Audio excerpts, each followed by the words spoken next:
Hi everyone, I am Maria Vanessa C. Alagata, a graduate from the Philippine Science High School, Calabarzon Region Campus in Batangas City, and an incoming 1 PSME student at the Ateneo de Manila University.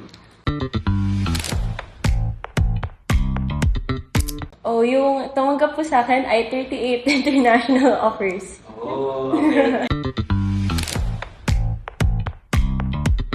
So, my journey started nung para napaalam po sa akin na isa po ako sa mga mga students na mafa-fund for the SAT na supposedly medyo pricey siya, pero mafa-fundan po kami since may mataas po kami na grades, I guess, sa math and English among the students sa campus po. So, after that, I sadly didn't really get to prepare as much kasi sobrang dami pong gawain sa school and as a student leader, and I was also organizing for our school's prom. So yung nangyari po was, I actually was at an event sa Ateneo the day before, and that was only the day, or rather the afternoon, na nakastudy ako for the SAT. So when I took the SAT noong May 2025, parang sumabak po ako ng walang aral-aral doon. But hey, we got a decent score. Wait lang, so ang pag-review mo pala sa SAT is just one afternoon lang? Yes po. Tapos, yung one afternoon na yun is yung kumari po sa Blue Book kasi it's like an app that you can download, I think sa laptop lang. And then, parang may mga several practice tests po actually doon. Pero isa lang po ata ang na-take ko at hindi ko pa natapos kasi napabagalan ako.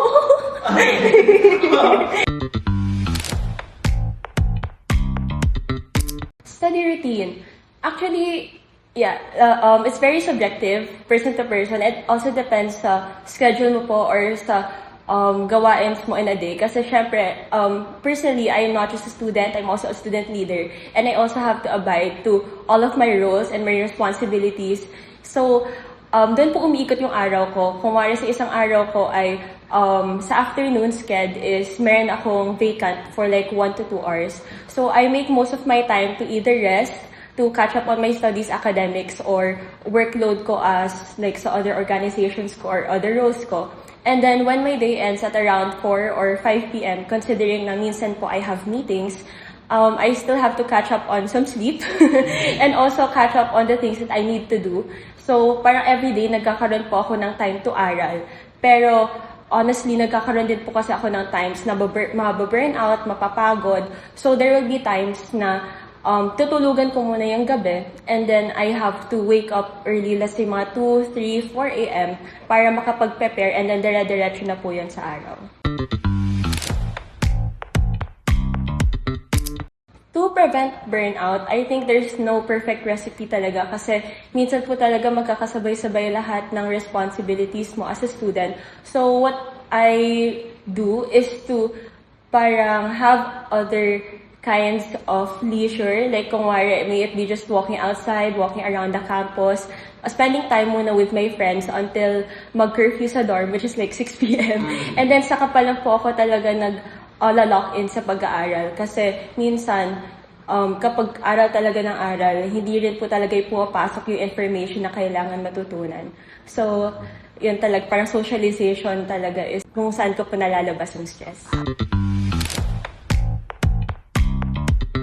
December 2024 po ako nag-start mag-review through a review center. Pero admittedly, I didn't really have a lot of time to really digest and understand. Kasi nga po, sabay-sabay po yun with the workload sa school. So, since yun po ay every weekends lang po, doon ako nagkakaroon ng time to review, pero in a sense, nasa-set aside ko rin siya after kasi nga po maraming gawain. So, nagkaroon na po ako around ng 2 months to really prepare for the UPCAT, which is like August 2 or August 3, August 2 ko po tinake. So, June to July, doon talaga ako nagkaroon ng lock-in sessions ko. Pero although tinatawag ko yung lock-in sessions, hindi rin po nakapag-lock-in masyado kasi napagod ako from the school year. So, tapos nag-asikaso rin po ako ng debut. So parang ang daming ganap po even though summer. So, nangyari lang po sa akin is I made sure na even though magsisleep ako until, let's say, 11, 12, or even 1 p.m., dapat naka-answer ako ng at least 1 mock test per day. Kasi honestly, hindi po gumagana sa akin pag panay input lang ng input sa mind. I always need na parang meron akong assessment of how is my output. So, yun talaga ako umasa sa mga mock tests from different physical na books, physical na manuals, as well as free online learning resources naman po.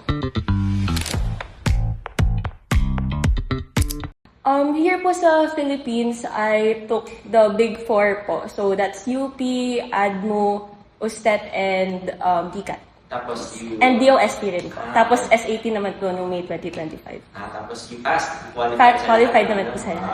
Thank you, Lord. Pinaka-nahirapan po ako sa Lasal. What? Yes. Kasi, po sa Lasal, kasi po, siya po yung pinaka-last. Kapag pinaka-last, hindi ko na po like, alam niyo po, hindi na super nakapag-aral, pero yun na talaga yung dulong-dulo na parang drain na po ako. So, I was like, God bless na lang talaga sa DCAT. Pero, aside from that, na pinaka-last po kasi siya, meron po kasi siyang statistics. It's something na hindi basta maaaral, especially if ang dami po kasing gawain, ang dami pong workload sa Pisay. And as someone who only took statistics for like a year, and then after nun medyo, sorry po, nakalimutan ko na. So, ayun. Pero kaya naman po siyang ma-intelligent, yes. Pero it would be the CET na hindi po talaga ako confident in. Pero thankfully, nakapasa naman.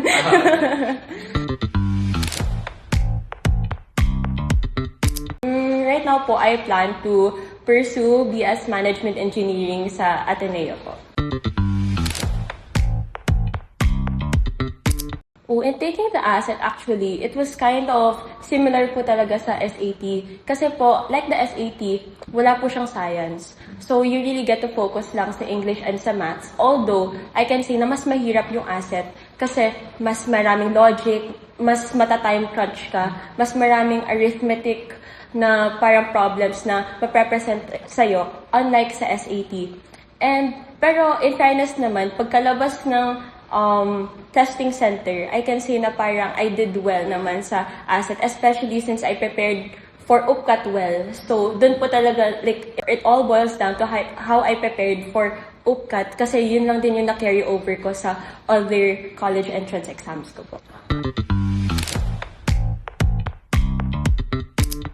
What made me choose actually, like, to give a brief background, I think all of my family and friends know this, so it might be a shocker na hindi med-inclined yung pinili ko.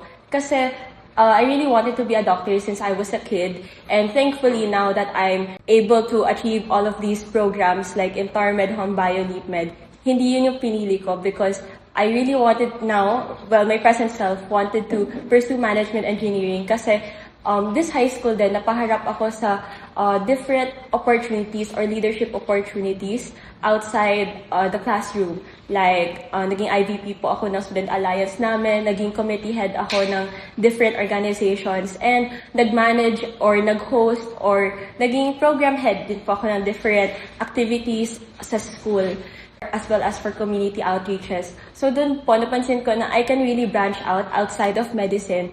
And napa-attend din po kasi ako sa mga different events na Ateneo, like 2 events na doon ko talaga nakikita na maybe this could also be for me. Kasi at the end of the day, if I really still wanted to pursue med, I could always take ME as my pre-med. So, ayun pa, I just really wanted to broaden my horizon muna without really sticking to a certain curriculum muna. Yeah.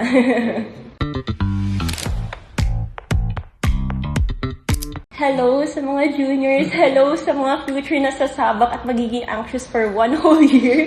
That's okay. But I think I have 3 main tips for you. First is to find your purpose.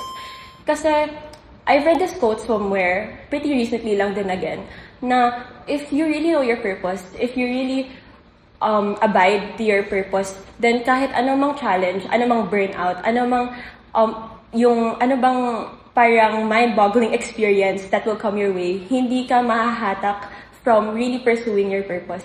So may it be to first, syempre, get into your dream college, or if you really want, or if you really envision like a better future for yourself, for your family, for the country, so you should really know your purpose muna. Second, realistic goals. You should set realistic goals for yourself. And to make ways para accomplish yun. Kung ngayon sa summer, I know everyone's tired. I know everyone's anxious for the upcoming CEPs. Pero it's really important to always try, to always do mock tests, to always go back to where you usually make mistakes. Kasi at the end of the day, sila yung mas matatandaan mo kaysa doon sa kung saan ka na-correct. Kasi doon ka nagkamali eh. And kung napasan ka man, well, for me, nag-mall kami, nag-resort kami, ang dami namin pinuntahan. Pero lahat yung nag-aral pa rin talaga ako. Kasi dapat may commitment ka sa ginagawa mo. And last is to reward yourself. As one of my teachers told me, my econ teacher told me in grade 11, individuals really respond to incentives. So, as an individual yourself, you should know kung saan ba ikaw makakapahinga. Kung may it be simple sleep, simple 8 hours of sleep, maglaro ng Valo. Maglaro ng Valo, ng ML, ng COD-M, bumili ng matcha, mag-cafe-hopping, kahit ano pa yan.